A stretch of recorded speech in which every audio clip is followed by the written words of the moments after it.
All right, folks, something interesting finally happened. 4 years. Many viewers have had strong opinions about Whoopi Goldberg's style on The View, claiming she can be tough on conservative guests and very direct in her discussions. But this time, she encountered someone who matched her energy and challenged her in a way we don't often see on the show. If you don't have anything to say, you blab. You just go on and on and on and on and on and on and on and on and on and on and on and on and on. Here's the moment everyone is talking about. What started as a routine discussion on The View quickly turned into one of the show's most intense exchanges, as Karoline strongly challenged Whoopi's points and highlighted what she saw as inconsistencies, leaving the panel noticeably stunned. The clip has sparked massive online debate, with viewers dissecting every second and speculating on how this surprising back and forth might affect the show moving forward. So what exactly did Karoline say that created such a reaction on live TV? Make sure to hit like and subscribe for more analysis. Now let's dive in. Voters do not agree with these despicable women on The View. They are wildly out of touch with the vast majority of Americans, and frankly, they should seek immediate help. The moment unfolded when Whoopi, Joy Behar, and the rest of the View panel began questioning Karoline Leavitt on the topic of wokeness, and the discussion quickly grew tense. Whoopi responded with a visibly dismissive expression, while Joy added her own sharp commentary, creating an atmosphere that viewers immediately recognized as one of the show's more heated exchanges. Because she said something yesterday that really pissed me off. And that was, she said, there will be no wokeness here. Oh, yeah. Let me explain something to you. Because without that wokeness, you might not have that job. The most divisive and disgusting speech that any president, certainly in my lifetime, has ever given. He essentially waged war on half of the country by saying that we are all a threat to democracy because we believe in putting America first. It's not radical to want to put your country and your own people first. It's not radical to want to have a strong border, a strong military, and to unleash the might of your own economy, not economies around the world. You know, we have seen cultural Marxism trickling its way through every institution in this country. The public school system, the higher education university system, Hollywood, big tech, the corrupt mainstream media that I fought against in President Trump's White House are indoctrinating my generation of Americans into hating our country, hating one another based on race and gender and sex, and all of this other BS, quite frankly. The moment became even more intense when the discussion shifted toward comments about appearance, prompting Karoline to call out what she saw as clear irony, highlighting that the same hosts, who often speak about supporting women, seemed, in her view, willing to criticize when the woman in question held conservative views. She argued that this double standard leads to unnecessary mockery, dismissal, and negativity that distracts from the actual issues being discussed. She's probably been put in there because, according to Donald Trump, she's a 10. You know that's what it is. I want to be clear, though, it's not her first job. It was her first press briefing. She worked in the previous Trump administration.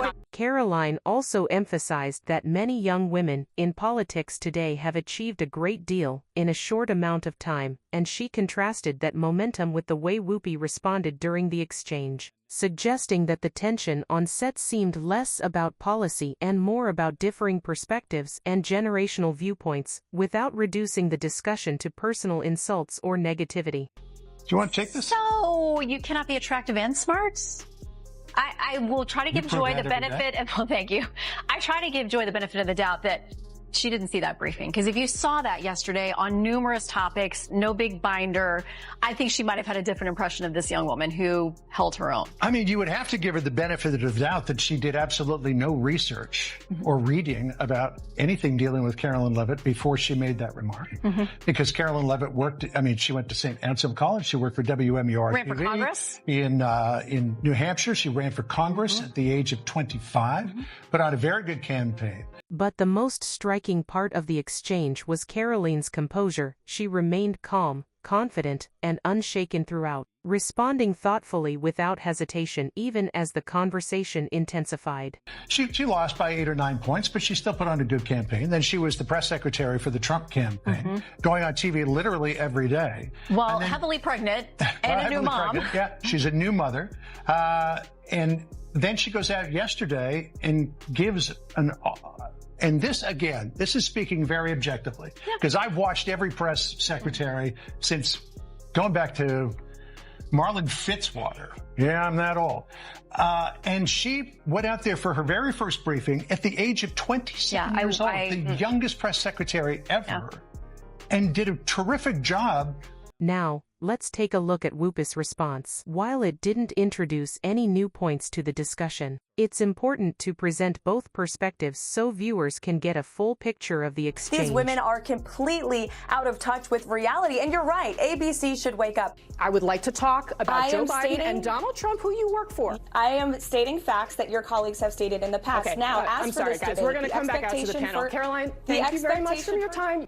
Karoline responded confidently, challenging what she saw as inconsistencies in the discussion about women's empowerment, and questioned whether the criticism aimed at conservative women was fair or constructive. Her points sparked a noticeable reaction from the audience, and even fellow panelists paused to listen. She continued to explain her perspective on how debates around wokeness can sometimes be used to silence differing opinions, noting that this was reflected in the tone of the conversation on the show. The clip quickly gained attention online, with viewers across social media discussing the exchange and debating the key moments, making it one of the most talked about segments of the episode.